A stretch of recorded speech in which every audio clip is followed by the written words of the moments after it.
Well, good morning. This is Barry Odell with the Church of Christ at Mammoth Spring Facebook page. It's Monday morning, October 23rd, 2023. Hope everybody's doing all right today. Hey, Brian, good to see you. Ready to get back into our study. We're going through the Minor Prophets. This is our 28th video on the Minor Prophets, and we are in Zechariah chapter 6 today.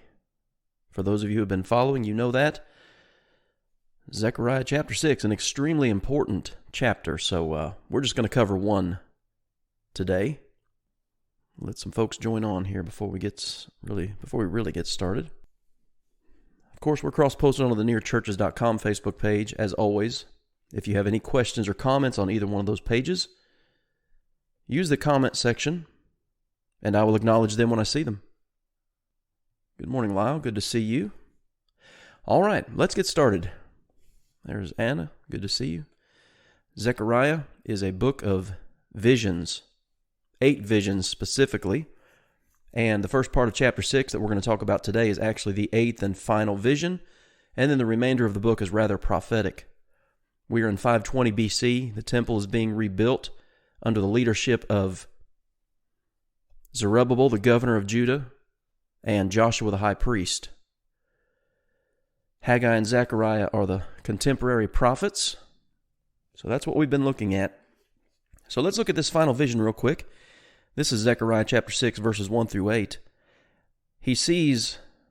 Zechariah is presented with 4 chariots coming from between 2 mountains, mountains of bronze, the New King James says. So powerful, strong, and many times in the prophets when you read of mountains, you're not reading of literal, geography. You're reading rather of some form of government, some form of power, something along those lines.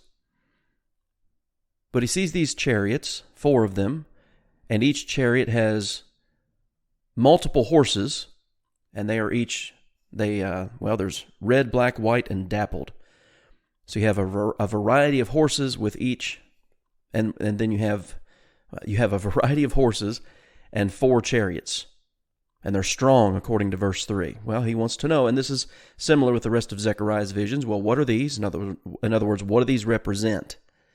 Because remember, as we've been saying through this particular study, let the text tell you what the visions mean. Let the text interpret the signs. Let the text interpret what the symbols mean. So what do they mean? Verse 4. Verse 5, the angel answered and said to me, these are the 4 spirits of heaven, who go out from their station before the Lord of all the earth. And then he tells us where they go. The chariot with the black horses and the white horses go to the north country. Again, we have to allow the biblical context, but I would also say the historical context to determine what that means. Okay, so for Judah and Jerusalem, what would the north country represent in this particular setting? Well, that would represent Babylon. Now, the question then is, well, what do these chariots and what do the horses represent? And this is similar. John saw this similar type of thing in the Revelation. And these collars typically have some sort of meaning, like black represents pestilence. Red typically represents bloodshed in war. White means victory. You think, for example, in the book of Revelation, Jesus is riding on a white horse. And then the dappled horses typically represent something along the lines of pestilence, famine, some type of suffering. So it's good to know that kind of stuff. But again, don't read too much into the symbols. And what I mean by that is, as I've been saying throughout this series on Zechariah, is so many people come to texts like this and they try to figure out what it means today. Well, it means today what it meant 2,500 years ago. There's no new meaning. There's no new fulfillment that's coming from this today or any time in the future. It's for Zechariah. It's for Joshua the high priest, for Zerubbabel the Zerubbabel the governor of Judah.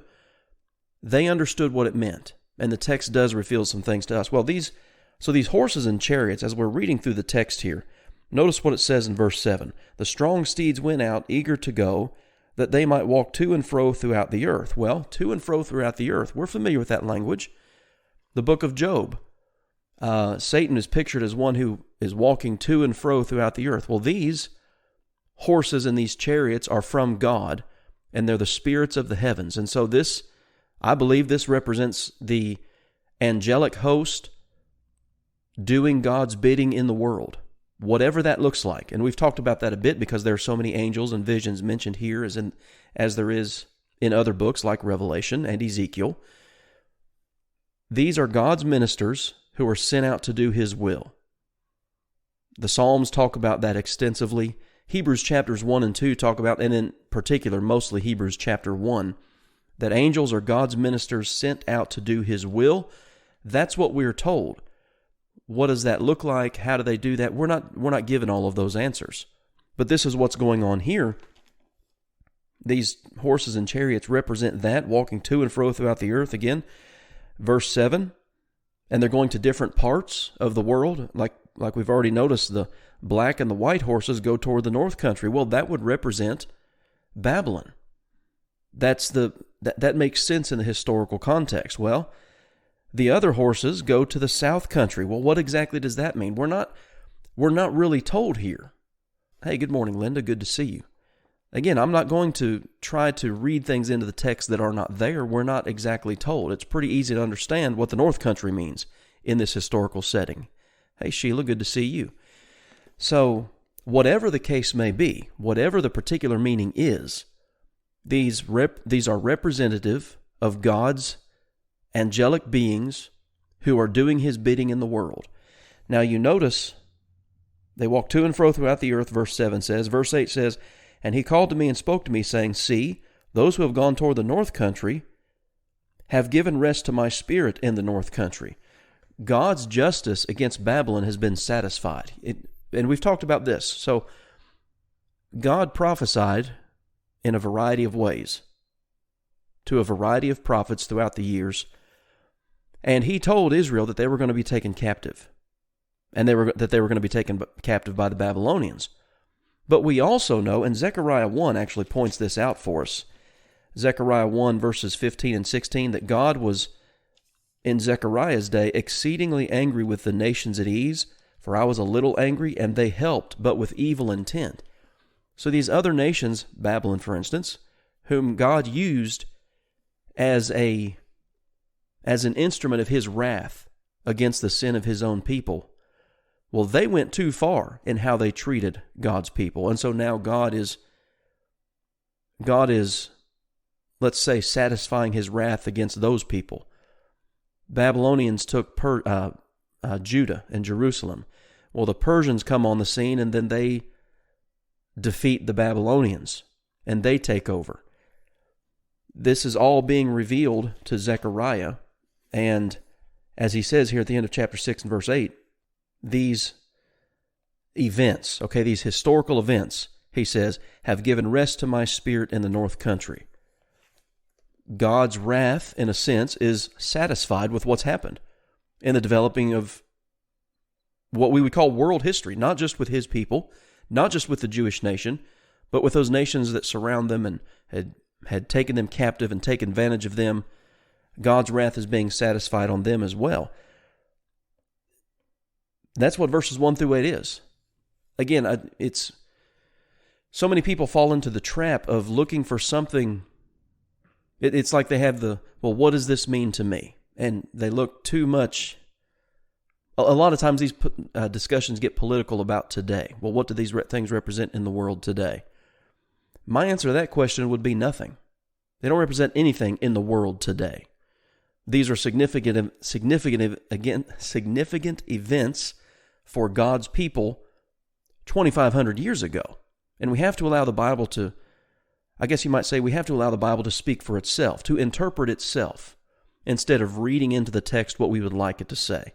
And the rest of chapter 6, which we're going to spend the rest of the video on, is extremely important, and I think helps us deal with a lot of issues that come up particularly in religion and different views that people have about Jesus and Him being king and priest and things like that. So the eighth vision is really just a vision of, to me, it's kind of reassurance to Zechariah. God's wrath against the northern country, Babylon, has been satisfied. And the end of verse 8 tells us that. It's given rest to my spirit in the north country. So that, again, that's the end of the visions in Zechariah. Now we get to chapter 6 and verse 9 here. It says, Then the word of the Lord came to me, saying, Receive the gift from the captives, from Heldai, Tobijah, and Jedaiah, who have come from Babylon, and go the same day and enter the house of Josiah the son of Zephaniah. The return from Babylon, so they were there for 70 years. We know that. The books of Ezra and Nehemiah discuss at length the return and the processes that they went through once they got back to their homeland.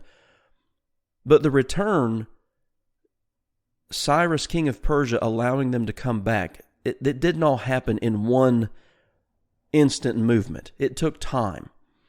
Ezra and Nehemiah, you read those books, you learn a great deal of information in there about that.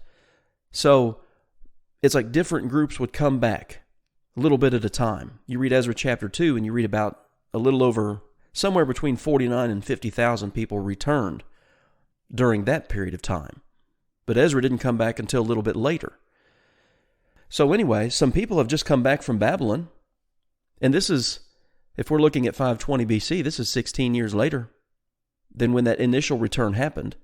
So again, they're coming back over time. Well, the gifts. What are the gifts? Verse 11, take the silver and gold.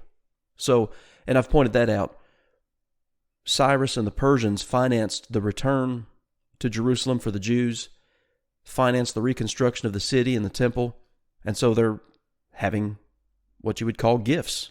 Verse 10, receive the gift. Verse 11, take the silver and gold, make an elaborate crown, and set it on the head of Joshua the son of Jehozadak, the high priest.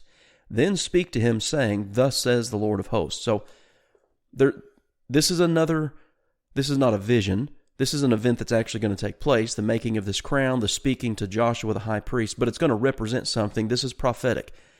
And I don't know if there's a way that you can rank which prophecy is more important than the other, and that may be a bad way to phrase it. I don't know if that's right at all, but if there were a ranking system of prophecies about Christ, this one's extremely important. This would be right up there at the top.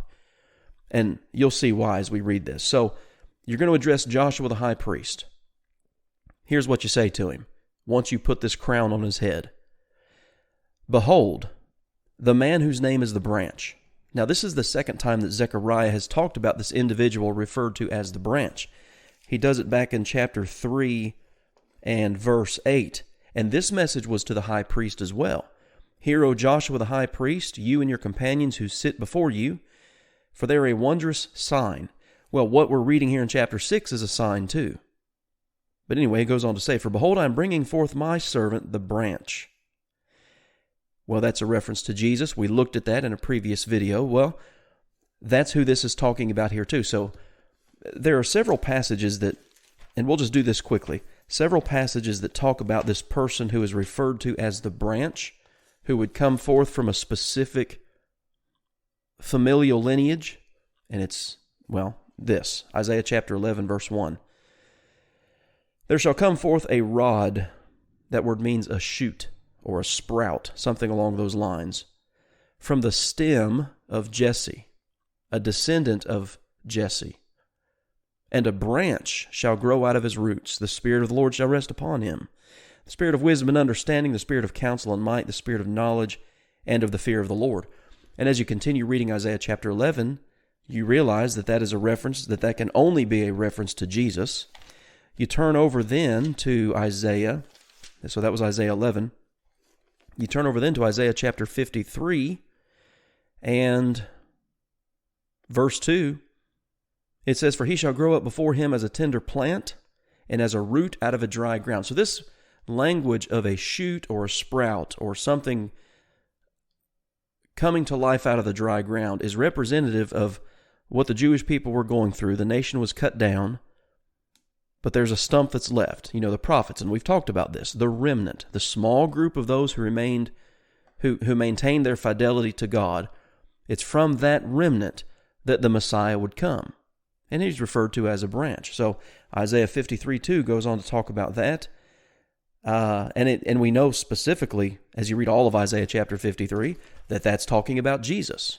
Isaiah 11, Isaiah 53, Jeremiah has a prophecy about it. Jeremiah chapter 33 talks about this branch, and Zechariah does it twice. So back to Zechariah chapter 6 and verse 12. Behold, the man whose name is the branch.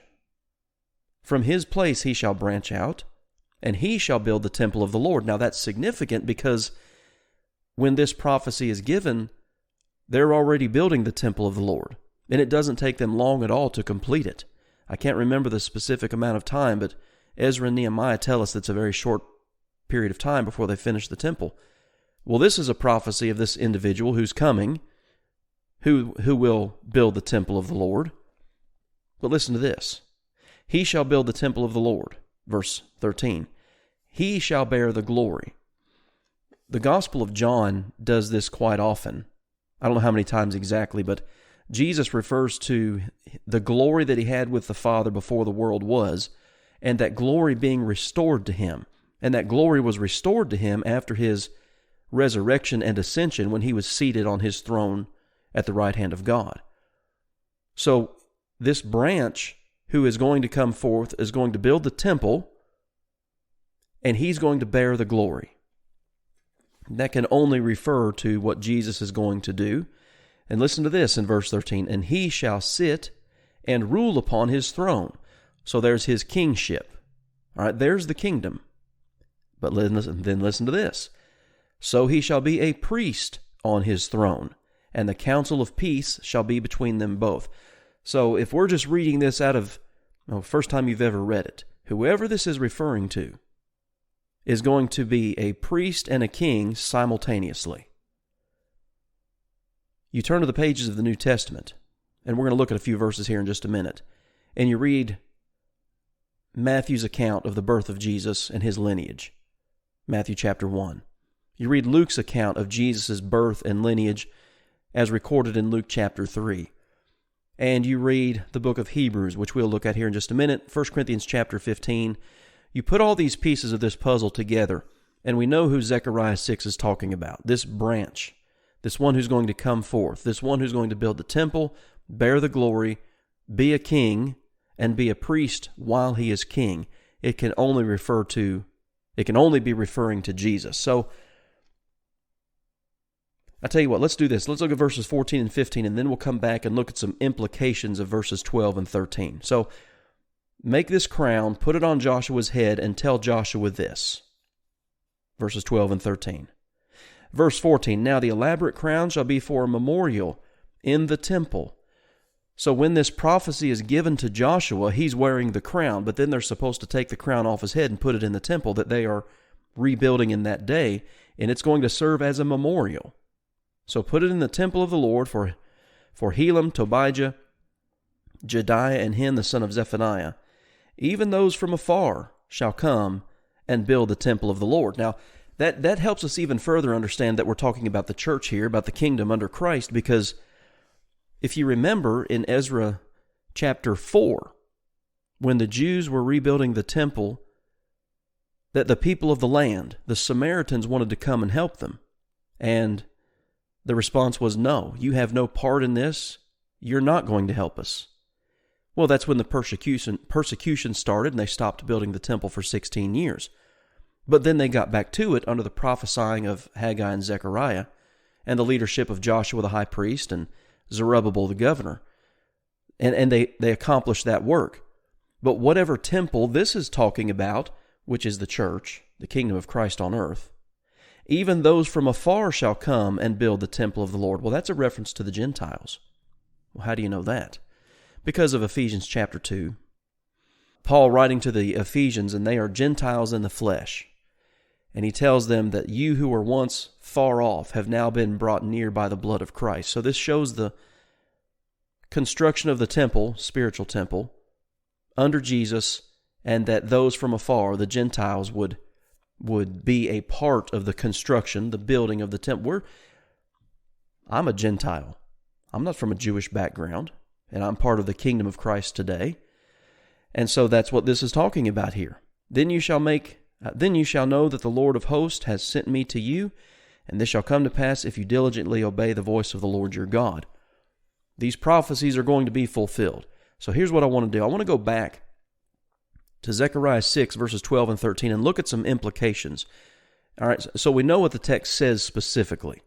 The branch, he'll bear the glory, he'll sit on the throne, and he'll be a priest while he's on the throne. But what does that imply? All right, so not yesterday, but the previous Sunday, I preached a sermon here at Mammoth Spring on the, I won't say exactly on premillennialism, but it was dealing with signs of the times. All right, the war in the Middle East, what's going on between Israel and Palestine. People are looking forward to Jesus coming back to earth. There are major problems with that belief system. And there are a couple right here in Zechariah chapter 6. Problem number one, implication number one from Zechariah chapter 6. If Jesus were literally to return to earth, he couldn't be a king. He couldn't prosper as a king. He's the lineage of David. He's the lineage of Coniah. You read Jeremiah chapter 22, and no man of Coniah's descendants will sit and rule on the throne of David and prosper anymore in Jerusalem. It's not going to happen. But so many people that we know in the denominational world are looking just for that event. They're looking for the rapture. They're looking for the 1,000-year reign. They're looking for the Battle of Armageddon. They're looking for Jesus to come back and rule in Jerusalem. If he ever comes back to earth, he cannot be king. And that's not me saying that. That's not me making that up. That's in accord with the prophecy given to us in Jeremiah chapter 22 about the king by the name of Coniah, who was king of Judah towards the end, right? You know, during the time when Babylon's coming up against the Israelite nation and taking them into 70 years of captivity. So that's implication number one. He will sit and rule upon his throne. Jesus is going to be king. Well, are there any passages in the New Testament that tell us that Jesus was king in the first century? Let's say it that way. Yeah, there are several passages. I'm going to turn over. One of the first ones is Acts 2. I'm not going to look at that one right now, but Acts 2 verses 29 to 32 deals with that. The one I'm going to is in 1 Corinthians chapter 15, which is the resurrection chapter. But that chapter talks about the reign of Christ as well. And Paul's writing in the mid-first century talking about the reign of Jesus. And he wasn't on earth. He was in heaven. All right, so 1 Corinthians 15:20. But now Christ is risen from the dead and has become the firstfruits of those who have fallen asleep. For since by man came death, by man also came the resurrection from the dead. For as in Adam all die, even so in Christ shall all be made alive. But each one in his own order, Christ the firstfruits. Afterwards those who are Christ's, listen to this, afterwards those who are Christ's at his coming. So Christ is going to return, yes. Verse 24. Then comes the end. We have to answer the question, when does the end come? Well, that's verse 23. At his coming. Then comes the end when he delivers the kingdom to God the Father, when he puts an end to all rule and all authority and power. For he must reign until he has put all enemies under his feet, and the last enemy that shall be destroyed is death. So this is Paul talking in the mid-first century, and he says when Jesus comes, that's the end. When Jesus comes is not a 1,000-year reign. When Jesus comes is not the Battle of Armageddon. It's not the rapture.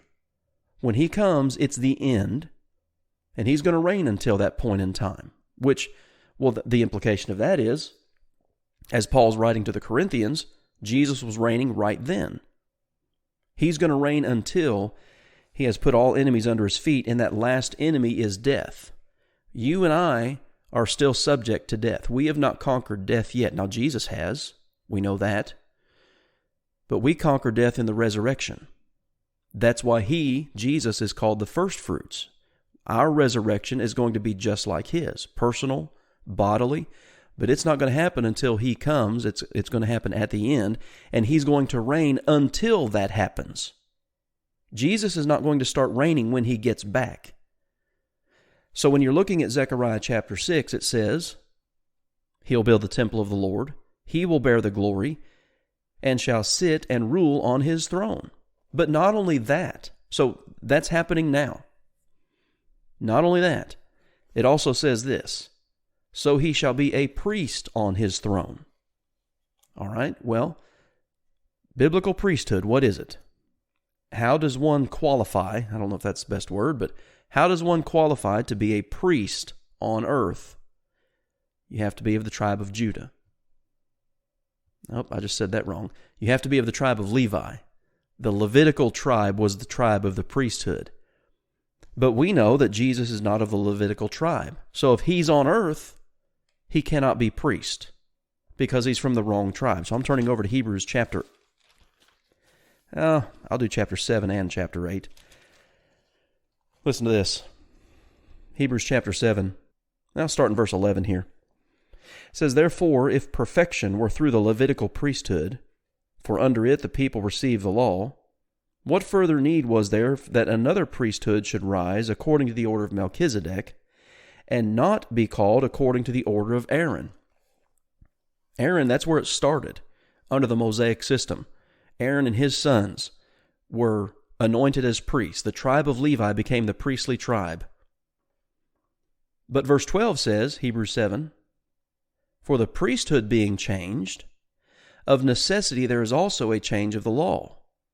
For he of whom these things are spoken belongs to another tribe from which no man has officiated at the altar. Well, what does that mean? Verse 14 tells you what it means. For it is evident that our Lord arose from Judah, of which tribe Moses spoke nothing concerning the priesthood. So Zechariah 6 tells me that whoever's going to build the temple of the Lord is going to bear the glory. He's going to sit and rule on his throne, and while he's on his throne, he's going to be priest. Hebrews chapter 8. And we'll start in verse 1. Now this is the main point of the things we are saying. We have such a high priest who is seated at the right hand of the throne of the majesty in the heavens. There's Jesus on his throne. He's king. A minister of the sanctuary and of the true tabernacle which the Lord erected, and not man. For every high priest is appointed to offer both gifts and sacrifices. Again, that's Levitical. Therefore it is necessary that this one also have something to offer. So listen to this, what Hebrews 8:4 says about Jesus. For if he were on earth, he would not be a priest, since there are priests who offer the gifts according to the law. Well, to be able to offer gifts according to the law, you have to be from Levi. And the Hebrews writer says, if he were on earth, he cannot be a priest. But Zechariah says he's going to be both a king and a priest simultaneously. If Jesus is coming back to earth, he has to give up being a king, and he can no longer serve as priest. There's so many different aspects of the life of Christ that covers in his position, his authority. Premillennialism is the belief that there's going to be a rapture and the Battle of Armageddon and Jesus reigning for 1,000 years on earth is completely destroyed with these two verses. Zechariah 6, verses 12 and 13. I had somebody recently ask me, because I did that sermon, I guess it would have been October 15th here at Mammoth. Somebody asked me, and it was a good question, well, does it matter if somebody believes in premillennialism? Are they going to endanger their soul if they believe in the 1,000-year reign and the rapture and all of this? And the answer to that question is yes, it absolutely matters. You cannot hold to a false doctrine and be right with God, because you're not going to keep that doctrine to yourself. You're going to teach other people. And if you're saying that Jesus is going to come back to earth and be king on earth, then you're contradicting multiple scriptures. And by the way, if he were on earth, he couldn't be a priest. So what are you going to do for a priesthood? It's not okay to hold to a false doctrine. You're not going to be okay with that. And like I said, these two verses here completely destroy this idea. And I'll just tell you, I've struggled with this one. There's this belief even among some within the Lord's church that heaven's going to be on earth, that the earth is going to be renovated and Jesus is going to be on earth with us. Well, there again, if that is the case, He's not our priest anymore, and he's not our king anymore. If he's coming back to earth, none of that works. So that's a doctrine that a lot of people paint as harmless. And, you can hold that view that the earth's going to be renovated. But you have to hold that position, there are a lot of things you have to deal with that are just frankly contradictory. I was talking to one guy, a preacher within the Lord's church a while back about this, about the renovated earth and stuff. And I said, well, what do you do about the priesthood of Jesus? If he's coming back to earth, because Hebrews 8 says if he's on earth, he can't be a priest. I said, well, what do you do with that? We're just having a conversation about it. And he said, his response to that was, well, we won't need a priest then. I was like, okay, that's convenient for you to say that. It's not about our need. It's about his role as priest and king. If he's on earth, he can be neither, according to Scripture. But so many people hold to a doctrine that he's coming back and he's going to be a priest and a king on earth. And it is not okay to hold to doctrines that directly contradict Scripture. How do they account for the earth being destroyed with fervent heat? Good question, Sheila. And the guys I have dealt with personally within the Lord's church, they use, I believe it's the English Standard Version. And if I'm not mistaken, the English Standard Version in 2 Peter chapter 3, when it talks about the earth being destroyed and melted with fervent heat and dissolved and all of that, the ESV translates some of those words as, is it purified or burned off? I don't remember exactly, and I don't want to misquote it, but it's based on what version of the Bible they use. There are a lot of linguistic gymnastics that are encountered when you deal with that.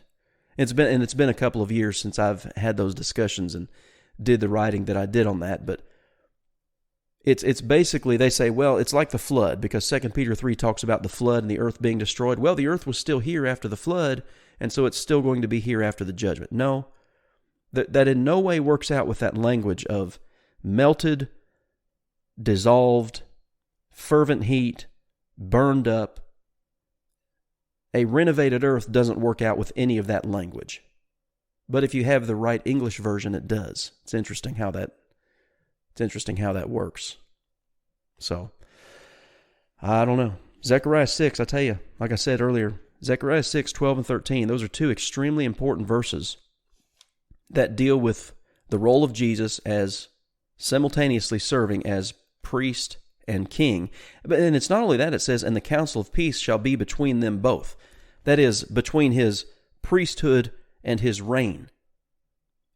It's going to be a time of harmony. And that's Isaiah chapter 11. Isaiah chapter 11 talks about the wolf laying down with the lamb and the child playing over the hole of a poisonous snake, and nobody's going to be harmed. Well, it's a kingdom of peace. Those things aren't literally going to happen on a renovated earth. It's prophetic language that's using human language to describe a scenario that's at peace. And it's like Ephesians, I mentioned it earlier, Ephesians chapter 2. Ephesians 2:15 says that he is our peace, who has made both Jew and Gentile one, and has broken down the wall of partition that stood between them. That's what it means that he's going to be a king and a priest, and the council of peace shall be between them both. You have to read a lot into the text to come away with premillennialism. You have to read a lot into the text to come away with a renovated earth belief system. And it's rather ugly to watch the hurdles that have to be jumped to get to those conclusions. And to get to those conclusions, you just have to contradict clear statements of Scripture. Statements that are not difficult to interpret at all. So maybe that's a bit of a long answer there, Sheila, but that's a good question. That's what I've got for today, guys. I think tomorrow, we've got a busy week. We've got some stuff to do with our school on Wednesday, so I'm not gonna go live on Wednesday. We'll come back tomorrow and we'll do chapter 7. We'll see how far we get, maybe into chapter 8 as well. But I appreciate you guys being on here today. Went a little bit over time, but that's all right. Guys, hope you have a good day. Thank you for being here, and hope to see you back here tomorrow at 11 o'clock for Zechariah chapter 7. Have a good day.